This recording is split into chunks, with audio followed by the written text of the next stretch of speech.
I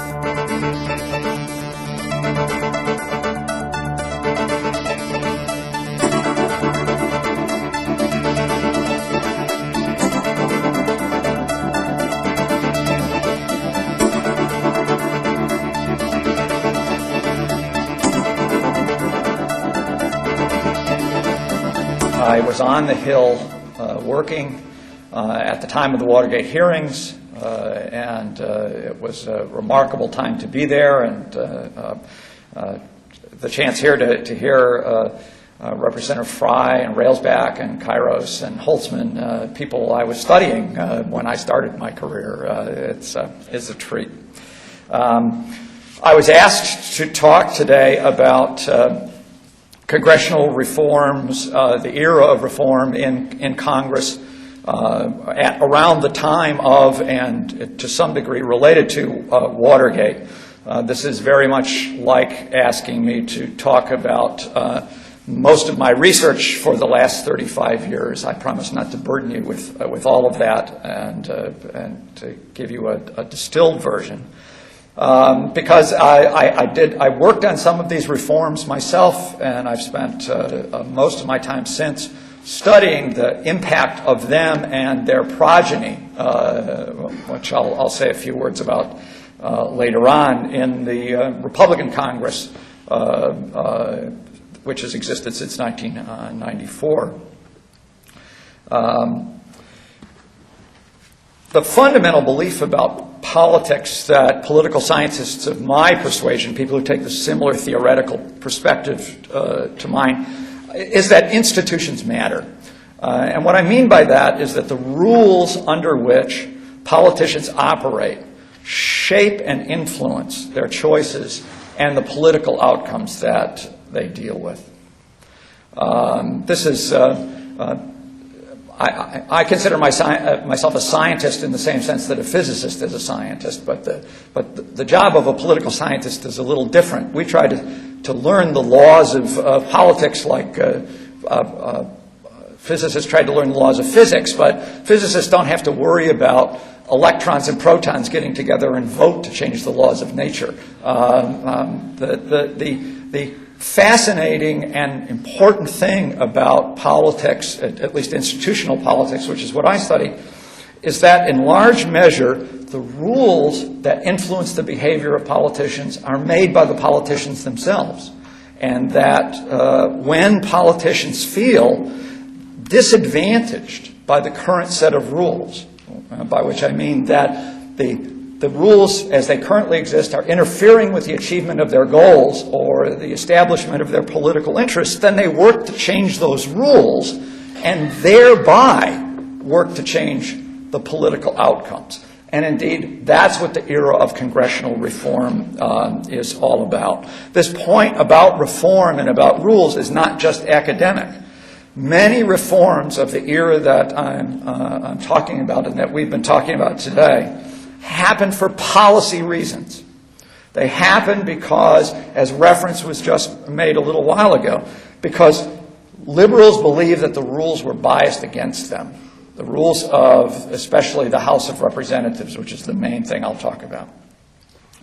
And that the rules as they existed interfered with the achievement of their policy goals and interfered with them protecting the interests of the constituencies that they felt that they were speaking to. And therefore, they worked to change those rules. Now, in the time I have, I'll try to cover a few points. First of all, very briefly, I want to give you some sense of what the Congress was like at the time the reform era started, which is about a little before Watergate happened. And then second, what the relationship of this period and the particular reforms that I'll tell you about, what they had to Watergate. And then third, and most extensively, what reforms did occur, and what did they seek to do, and what were their consequences. And then finally, I'll close by talking a little bit about what the legacy of this reform era, now 25 or 30 years old, is for the Congress today. So first of all, what the Congress was like. Actually, my task is helped here because we've heard a little bit already about how different the Congress of the early 1970s was from the one that exists today. Mr. Frey has indicated that the relationship between the parties and between individual members of the parties is very different. The parties were not very distinct from one another. There was a lot of overlap. There were Democratic conservatives and Republican liberals. There were lots of moderates in the Congress. Members felt quite easy to deal across party lines with members both socially and politically. As you'll see in a bit, if I have time, that's quite different from the way it was today, from the way it is today. The period has come to be spoken of by political scientists as the era of committee government. And indeed, one of the subtexts of my discussion here is about the balance within the institution between the committee system and the party system. That I think is the way to view the institutional organization of the Congress over the long term, which I mean over the past century and more. A kind of shifting relationship and strength between the party system in Congress and the committee system of Congress. Well, in this particular period, the committees were most in their ascendancy over that entire last century. The party leadership became undermined in the Congress with the revolt against Speaker Cannon back in 1910, and from that point on, until the 1970s, the party leadership was in decline and the committee system was in the ascendancy. Now, this had a lot of consequences for the Congress. First of all, committee chairs had disproportionate power over the committee operation and the legislation they produced. I don't mean to imply that they had any kind of absolute power, but relative to other actors, committee chairmen were very strong. Committee chairs constituted the subcommittees of their committee. They decided how many subcommittees there would be on most committees and what jurisdictions they have, what areas they would oversee. On a couple of committees, the powers of the chairs were so extreme in this regard that the subcommittee system they set up, each of the subcommittees had just letters. There was Subcommittee A, Subcommittee B, Subcommittee C. And those subcommittees had whatever jurisdiction the chair decided on any given day for it to have. So it permitted chairs to influence the fate of a bill by having absolute freedom as to which subcommittee to send it to. If they liked a bill, they'd send it to a subcommittee where it would have friends. If they disliked a bill, they would send it to a subcommittee dominated by enemies. Perhaps the most important institutional feature about committee chairs that's most relevant to our discussion today was the way that committee chairs were protected by the seniority system. Committee chairs were chosen by seniority. That means that the longest serving member of the majority party on a given committee was the chair of that committee, regardless of whether anybody liked that idea or not, regardless of whether somebody else was seen to be more qualified, regardless of whether somebody was seen to be more in tune with the party or anything. It was a straight seniority queue. You rose up the seniority ladder, and if you lasted long enough, you got to be the committee chair. And most importantly, you got to stay there regardless of how you use the powers of as chair in running the committee. What this meant as a practical matter is that no matter how out of sync with the majority party a committee chair was, there was no way, absolutely no way, for the party to substitute somebody else. A committee chair had complete freedom of judgment and action with respect to his committee because nobody, in particular his party, couldn't retaliate against him and remove him and substitute someone else. So this made committees not just powerful, but independent with respect to the policy process. And this was the principal reality against which liberal Democrats in Congress had to face, because the combination of the way the seniority system operated, simply elevating people who lasted long enough, the combination of that with the fact that the Democratic Party had been the majority party for a long time, and that Southerners within the Democratic Party were overwhelmingly from safe seats, whereas Northerners were much more likely to be from competitive seats. Over the long haul, it meant that Southerners dominated the top seniority levels of almost all committees, and yet they had very different political views from the two-thirds of their party's membership that were from the North. So you got a party that, in terms of membership, was dominated by Northern liberals, but in terms of seniority and committee chairmanships was dominated by Southern conservatives. These were the people who were at the top of the committee structure, and they did what they want. They worked with Republican conservatives who they regarded as allies, and there was nothing that the Democratic Party in Congress could do about that. The other side of this equation, the other part of the balance, was was the party leadership, which was just as weak as the committee chairmanship structure was strong. Over the years, partly because of what had happened in the revolt in 1910, the leadership of the majority party had been deprived of a lot of power, and no one had seen fit to redress the balance and restore any of those powers.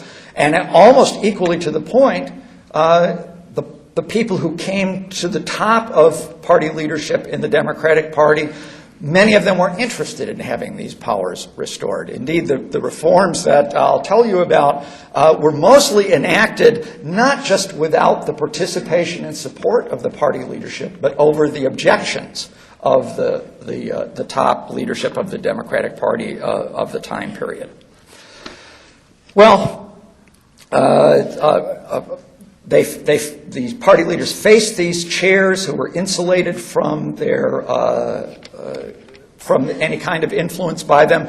They negotiated with them. They could cajole them, but there was nothing no powers that the leadership had that would permit them to retaliate against them.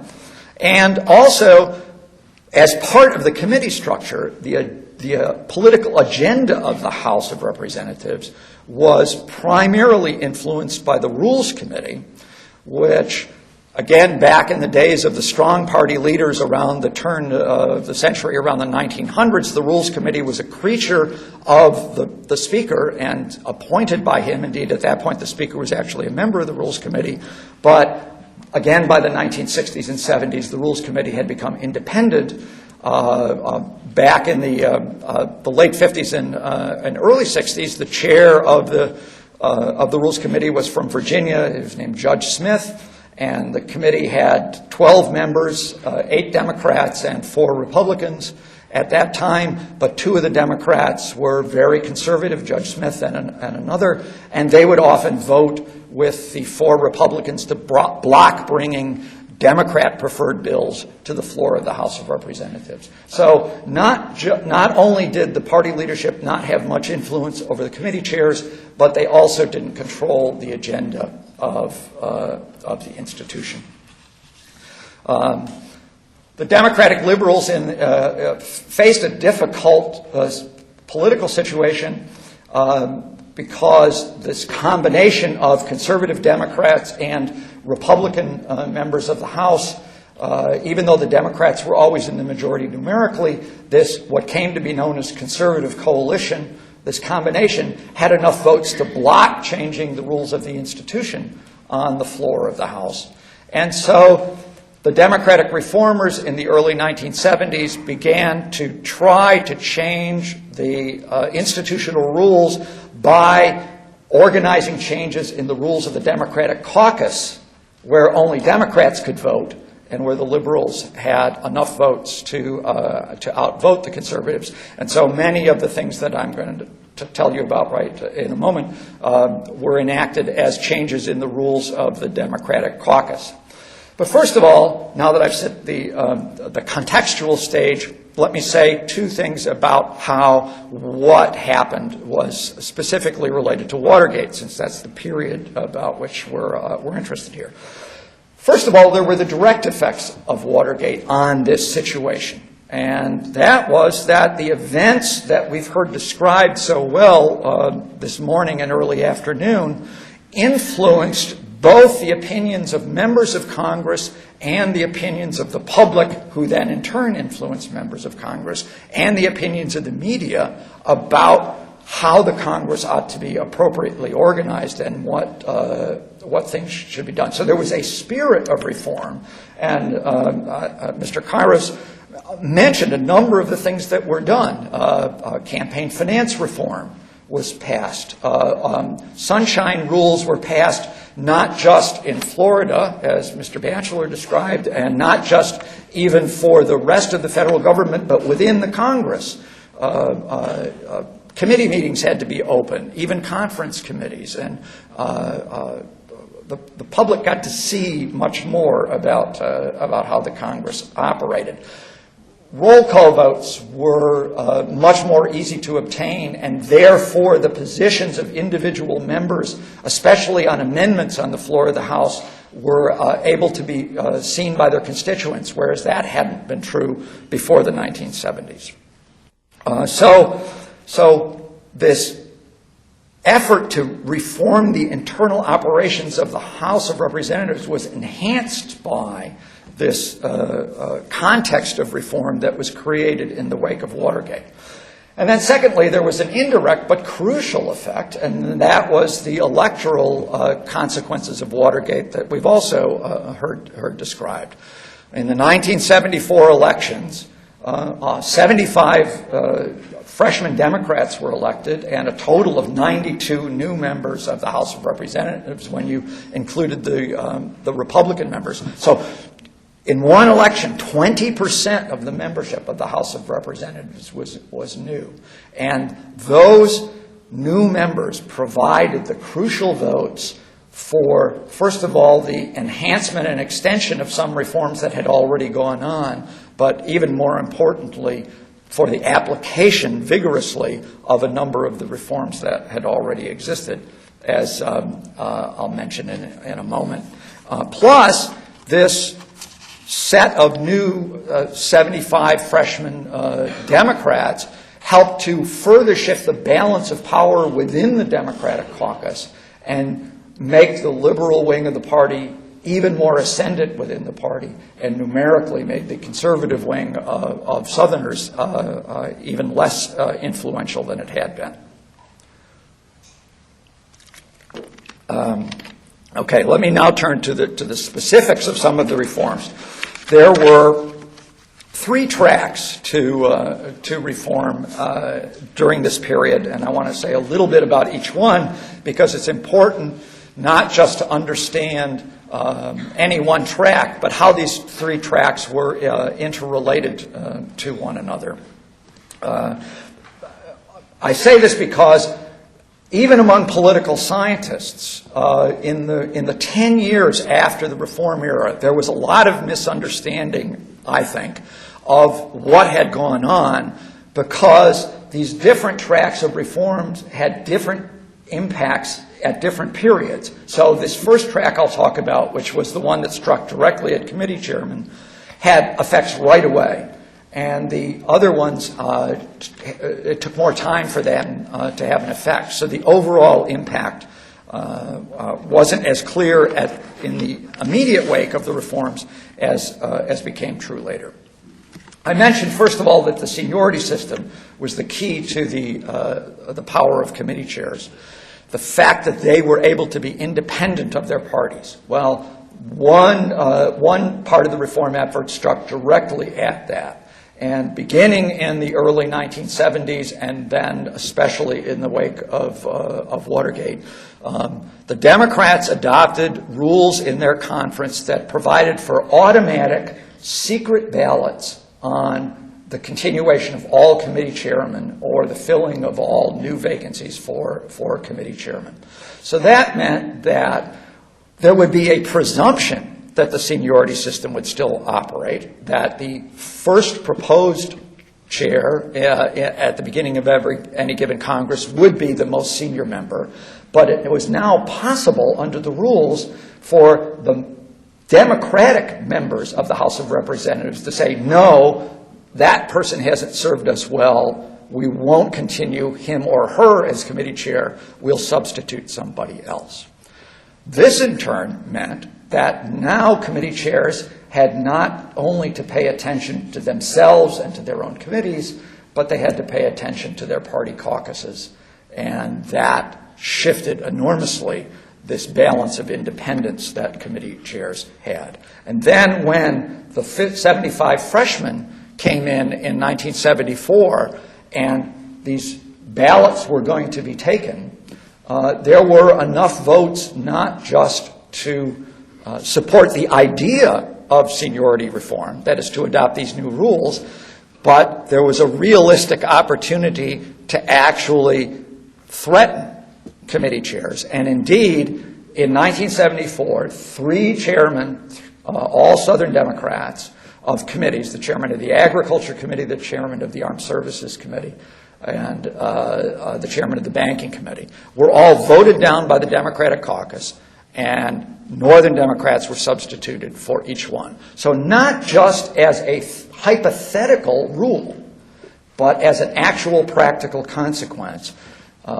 certain committee chairmen who behaved in ways that were too far out of line with the party caucus, they could be removed and could be substituted for. And that meant over the next couple of decades that committee chairmen did start to pay more attention to what their party wanted in order to continue in office.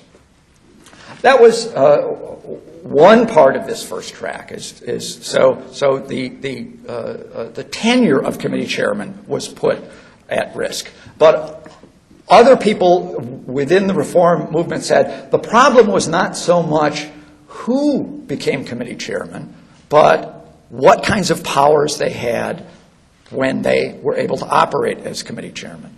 And so another part of the reform effort on this first track struck at committee chairs by adopting what has come to be known as the Subcommittee Bill of Rights.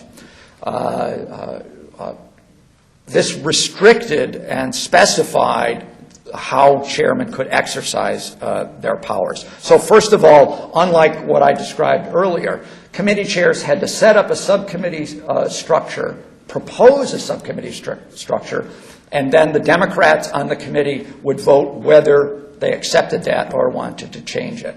So the subcommittee structure and the jurisdictions of subcommittees were no longer completely up to committee chairs, but were democratically influenced, small d, by the majority members of the committee. Once the subcommittee structure was set up and the subcommittees were given jurisdiction, chairs of the committee had to refer bills to those subcommittees. So no more of this lettered subcommittees influencing the fate of a bill by sending it to somebody who would like it or not like it, but the subcommittee that had jurisdiction had to be the one that the bill was sent to. Subcommittee chairs were guaranteed control of the budgets of their subcommittees and allowed to appoint their own staff. So no longer was 100% of the staff of the full committee under the control of a committee chair. So with this reform, this set of things known as the Subcommittee Bill of Rights, the ability of chairs to act arbitrarily in order to influence legislative outcomes, that was also mitigated.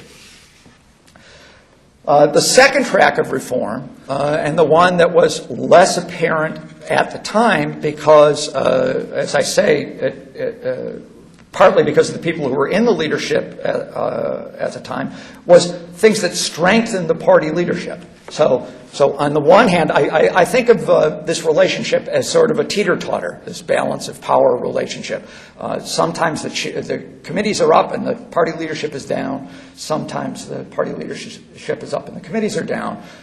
The way the reformers worked was not just to influence the level of the party leadership, the committee chair side, but also to lift up the level of the party leadership side. First of all, the Speaker of the House, who is a Democrat, was given the power to control the Rules Committee. He was permitted to directly appoint the chair of the Rules Committee and to appoint directly all of the Democratic members of the Rules Committee. So this committee that was so important for influencing the agenda of the House and the way that bills would be handled on the floor, instead of being completely independent of the leadership as it previously was, it was now again made an arm of the leadership as it had been nearly 100 years ago. The Speaker was given more influence over regular committee assignments of members, not the same kind of complete control he had with respect to the Rules Committee, but more influence than he had before, and therefore it gave him some leverage with ordinary rank-and-file members. If they would help the Speaker could help them get the kind of committee assignments that they wanted. The Speaker was given the authority to refer bills to more than one committee. One of the things that made committees powerful relative to the leadership was that they had monopoly jurisdiction in certain areas, even where that jurisdiction overlapped with other committees. So at the time, the members that we've been hearing today were in the House of Representatives. Energy jurisdiction was scattered across a whole variety of committees. Environmental jurisdiction was scattered around a whole bunch of committees. But before this reform, a bill that dealt with those issues could only be sent to one committee. And it had to be the one that, by precedent, had the dominant influence over it. This new reform gave the Speaker the right to refer bills to more than one committee and thereby undermine the monopoly jurisdiction of committees. So on the one hand, committees and their chairs were weakened, the committee chairs were weakened. On the other hand, party leaders were strengthened. The third track of reform, and is the one that I think over time was least appreciated, is what I call the democratic control of power. Again, small d democratic. What distinguishes the era that we've come into now, what political scientists call the new partisan era of Congress, from the one that existed back at the time of Speakers Reed and Cannon from 1890 to 1910, was that strong control, strong party leadership at that time was a very top-down kind of arrangement. The Speaker walked into office, and because of his position, he was able to dictate things to members and order them and control them. Well, the Congress of not just today, but of the 1960s and 70s, is a very different kind of institution from that. Members of Congress were electorally independent of their parties. They're nominated in primaries. They don't need party leaders for campaign finance. They don't need party leaders to win their nominations. So parties didn't have the same kind of influence over rank-and-file members that had existed before. As I said earlier, this reform era, this new strengthening of the party leadership, came up from the bottom. It was democratically arrived at by members saying, we need to change the rules of the institution to achieve our goals, and we need to strengthen our leadership, whether they like it or not, whether they wanted it or not. But along the lines of things that were said in the last panel, this didn't mean that these people were willing to give complete trust and undiluted power to their party leadership. They wanted to keep control of their leaders, just like they wanted to assert control over their committees. And so a number of aspects of the reforms were designed to do just exactly that, to leave the ultimate control in the hands of the rank-and-file membership of the majority party. And so what I said about the seniority reform, for example, the Democratic reformers didn't want to grant to the Speaker the right unimpeded to appoint all the committee chairs. They wanted to keep to themselves the power to say, this chair should continue, this chair should not. With respect to the most important committees of the House, with respect to rules, with respect to Ways and Means, which has taxing control, with respect to appropriations, which spends the money, the leadership was given influence, but the ultimate control was kept with the rank and file members. Let me now turn then, having outlined these three tracks of reforms, just say first a few words about their immediate impact, and then talk in closing about the legacy in the more recent sense. Ultimately, once the membership had shifted even more, the sort of final transformation of the Democratic membership of the House of Representatives occurred with the elections of 1982. In 1980, Ronald Reagan had been elected and the Republicans had gained a lot of seats in the House of Representatives. And then in the wake of the Great Recession of 1982, in the 1982 elections, the Democrats took a bunch more seats back from the Republicans. This final set of new members of the House finally provided the coherence and homogeneity to the Democratic Party that gave the reforms their final effect. From that time on, the reforms had pretty much the effect that the reformers designed. Party leadership was strengthened and was much more effective in being able to first create and then move a legislative agenda for the majority party. The committee chairs were still influential, especially on a wide range of issues that were not central of concern to the majority party, but on those things that the majority party cared about, the chairs could no longer act as a roadblock to the achievement of the majority's policy desires. And the rank and file of the membership of the majority party maintained their influence relative to both the leadership and to the committee system. So the reformers got pretty much what they wanted for a while, but of course then came the election of 1994 and the Democrats were no longer in control. And many people wondered what would happen when the Republicans took over. And the kind of theoretical argument that I make in relation to these reforms is that members are willing to delegate a lot of power to their party leaders when policy views are widely shared within the majority party and when they're very distinct from that of the minority party. And indeed, that's the condition that was met very much in the election of 1994. To all observers, the Republican majority that was elected was very homogeneous ideologically, and very different from, in terms of their policy views, from the Democratic minority. And so what would this new majority do with their party leadership?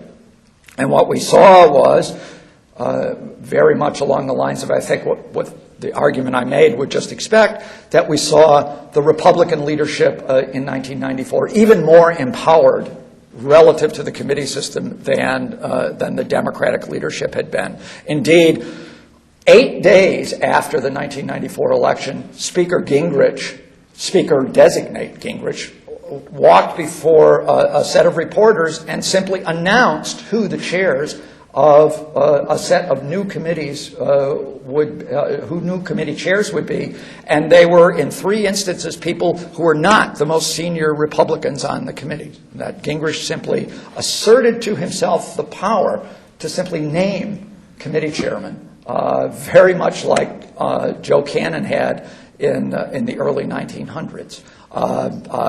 Speaker Gingrich designed a new committee assignment system for the Republican Party, which gave the party leadership much more influence over regular committee appointments. And so even more than what had happened in the wake of the reforms of the 1970s, the power within the majority party in the House of Representatives was centralized in the majority leadership, and the leadership was even more influential over the legislative process and the kind of policy outcomes that occurred.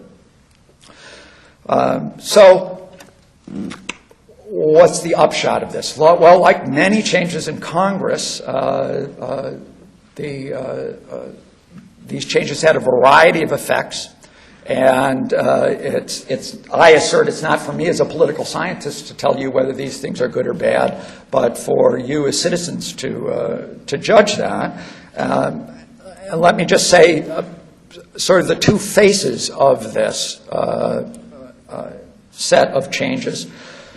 On the one hand, the policy process and the majority party's role in it has become much more coherent and influential, so that it's much easier today than for the era of the early 1970s for the majority party to put together a legislative program, to agree among themselves on it, and then to press it through the legislative process to passage. And so there's much more coherence, there's much more potential for party responsibility, there's much more potential for the ordinary citizen to be able to see distinct policy views between one party and another, and to choose between those as to what direction they want the government to go. That's one side.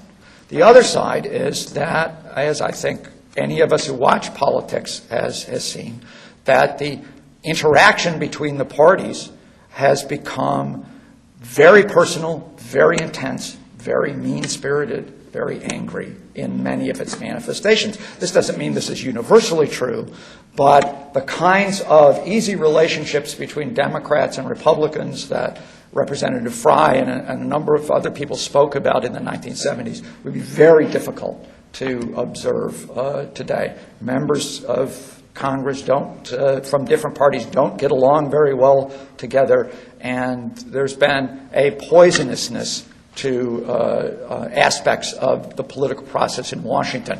And I want to close by just showing you one slide.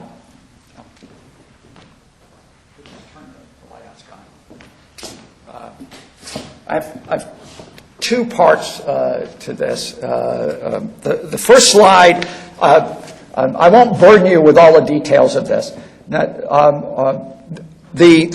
The way the data are arrayed here is a summary of the voting histories of all of the members of the House of Representatives at two periods in time, one at the time of the Nixon impeachment, the other at the time of the Clinton impeachment.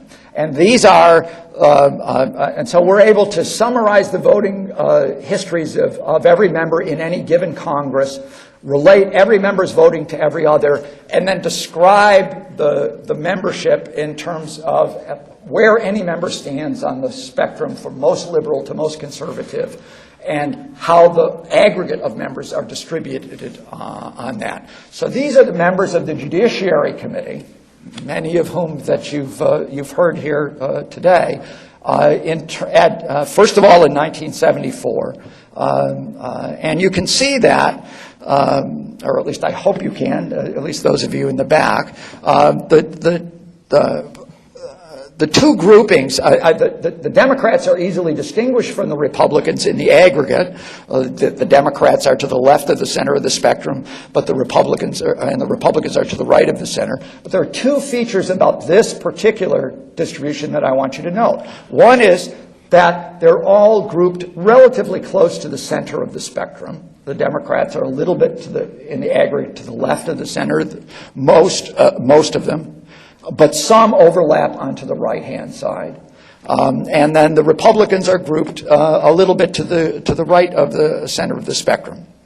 So relatively concentrated toward the middle, and some significant overlap between the two parties. And indeed, that overlap between the two parties are those moderate Republicans and conservative Democrats that were described to you who voted together to be the determinants of whether Nixon would be impeached or not.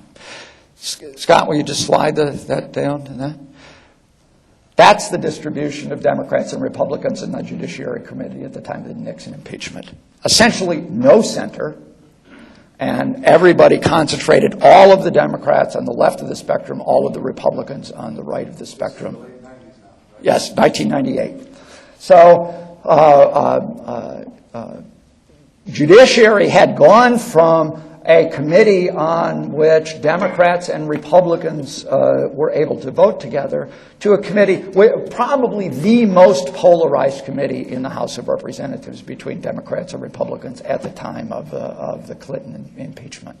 So this is the other face of party coherence, that when the parties are very distinct and very divided from one another, the kind of interrelationships between members of both parties are very different than they are from the kind of era that we observed in the 1970s. So thank you very much.